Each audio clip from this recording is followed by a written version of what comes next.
Hello and welcome back to a brand new video. Today's video I'm going to be making a planter out of this redwood timber.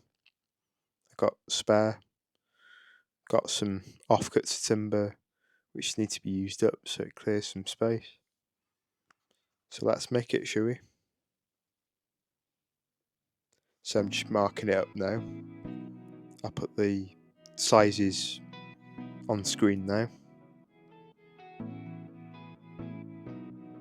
Just going to use my square, mark it all off and get it cut to size. Really pleased with that. I managed to cut it in half so it gets essentially two sides to the planter, which is really good. Now let's get it cut, shall we?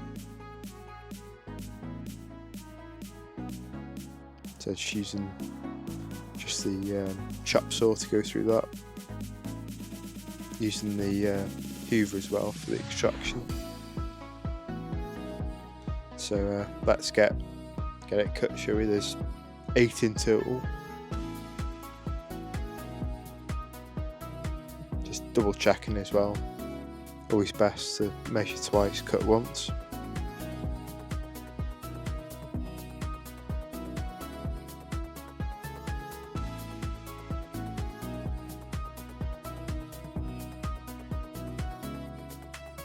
I've already given it a good sand down